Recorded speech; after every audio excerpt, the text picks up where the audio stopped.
Hi there. As I've already said, today I'm going to share my thoughts on several unpopular opinions I found on Twitter, either because I think they're interesting to talk about or simply because I feel like giving my opinion even though no one asked me. So let's start with the video.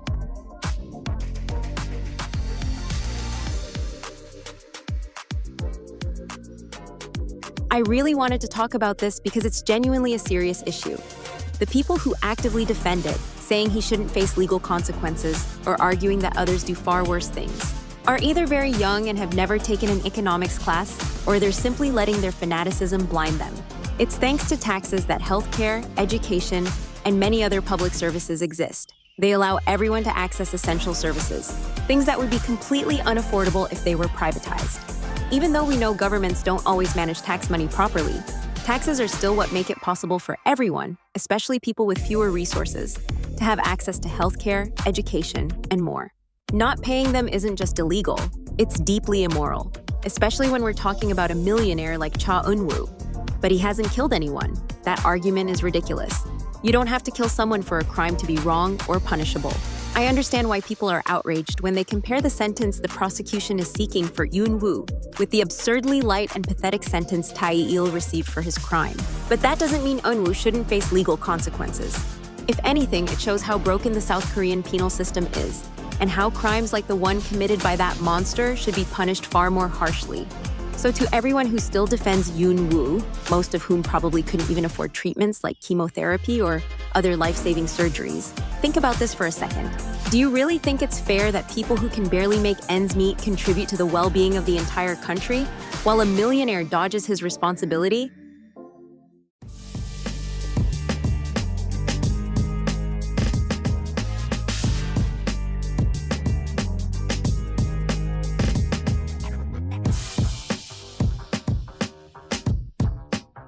To begin with, as part of the LGBTQ community myself, I don't think it's a bad thing that you don't like this type of music. It's not my favorite style either, as long as homophobia isn't used to attack it or its origins aren't despised. The thing is, the problem isn't really the songs themselves, but more how K-pop companies are producing them. We've been seeing this huge shift in the music groups are releasing, and honestly, it's giving made for the algorithm. Songs have been cut down from 3 minutes to barely 2, and it's like the bridge, the dance breaks, and the actually interesting choreo have just completely exited the chat. Now everything is just designed to be a TikTok trend instead of a whole performance. So the stages don't even shine anymore. It's definitely a choice and not a great one. When Kiki's song came out and I listened to it, I felt exactly what this user described. I've had that same feeling with other recent releases in the industry too, like you're listening to something empty. Just voices talking with nothing really there. But then I remember songs by artists outside of K-pop who follow this style and are really good because they play with the instrumentals, sound effects, catchy rhythms, and small changes of pace that make a song really good. I think this would be a pretty clear comparison.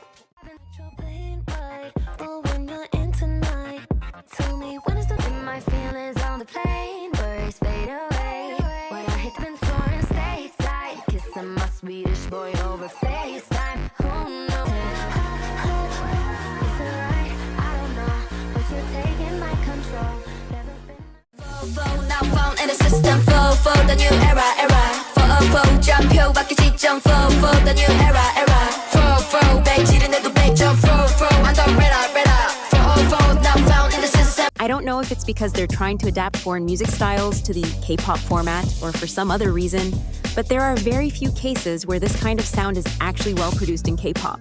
The only example that comes to mind is Crazy by Ellie Seraphim. And it's interesting because I feel like they tried to replicate that style with Spaghetti, but it just didn't work. So in short, I don't think the issue is this type of music itself, but rather the decline in production and overall quality that K-pop has been experiencing lately.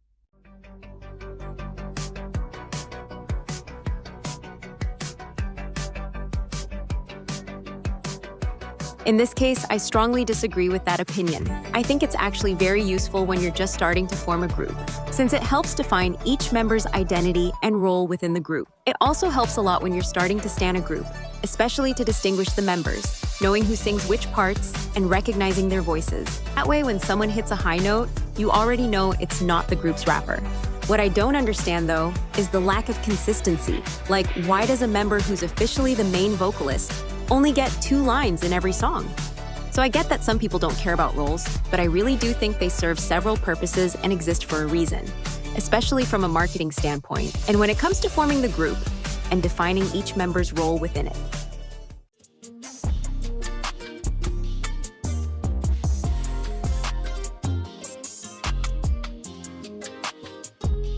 I think this comment is really true. Ballads are actually my favorite type of song, outside of K-pop. They're what I listen to the most. But for some reason within K-pop, there are very few ballads that I truly like or listen to regularly. I think it's because most of them don't really have strong lyrics, like K-pop in general, which honestly has some of the most nonsensical lyrics I've ever heard. With upbeat songs, that's not such a big issue. They don't need to be deep or meaningful because the appeal is being catchy, fun, and danceable. But ballads are different. That's the kind of music where lyrics matter the most. You can have the most beautiful, emotional melody in the world, but if the lyrics are just la la la la repeated 70 times or random nonsense, it's not going to move anyone. So I think that's why ballads in K-pop don't really succeed. The lyrics in this genre usually leave a lot to be desired. On top of that, they're often treated as fan service songs, without any real production or care put into them, which doesn't help at all. And since most groups choose other styles for their title tracks, ballads rarely get that spotlight. I also find it interesting that whenever a group does try to make a ballad the title track of an album, it usually ends up being an unsuccessful comeback, for all the reasons I mentioned before.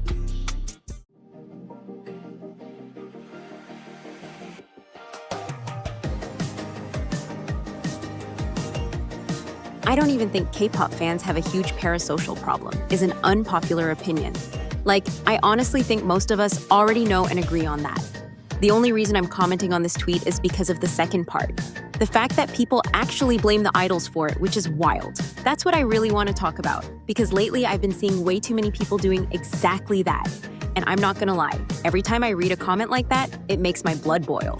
I've been seeing this a lot lately, like people dragging Bang Chan from Stray Kids just for doing basic fan service, or the whole Jungkook winter dating situation.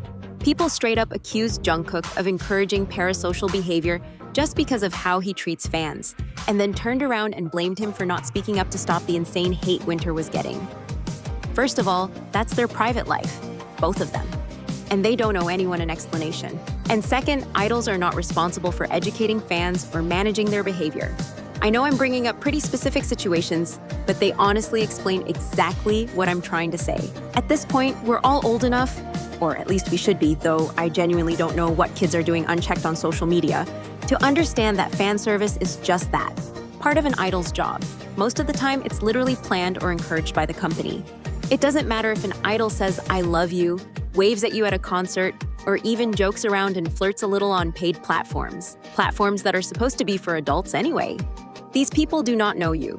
You don't know them. You're not in their life, they're not in yours, and you have no rights to claim them, have feelings for you, tell them how to live. Idols are human beings, full stop. They have the same right as anyone else to privacy and to have whatever relationships they want without having to explain themselves. If a fan can't grasp that and starts building full-on parasocial fantasies in their head, that's on them. And honestly, if someone genuinely thinks an idol is their friend or has any kind of real relationship with them, they need therapy, not a statement from the idol. And I'm so tired of the whole ex-idol shouldn't say stuff like that because there might be underage fans argument. Unless an idol is knowingly interacting with a specific minor, stop blaming adults who don't create content for kids in the first place. A lack of parental supervision online is not an idol's responsibility. Idols aren't children's entertainers. Seeing people come for Bang Chan, a grown man, almost 30, with songs clearly about adult relationships, over how he interacts with fans on paid apps genuinely makes me sick. Somehow it's always the idol's fault, never the parents for letting their kids run wild online.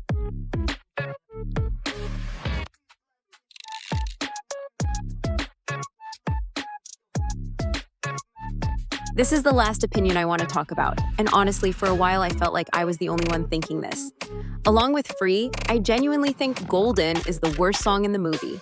On the other hand, Takedown is by far my favorite, along with Your Idol. I feel like Takedown is super underrated and deserves way more love. That's all for this video. I hope you enjoyed it. Let me know what you think in the comments, and I'll see you next time.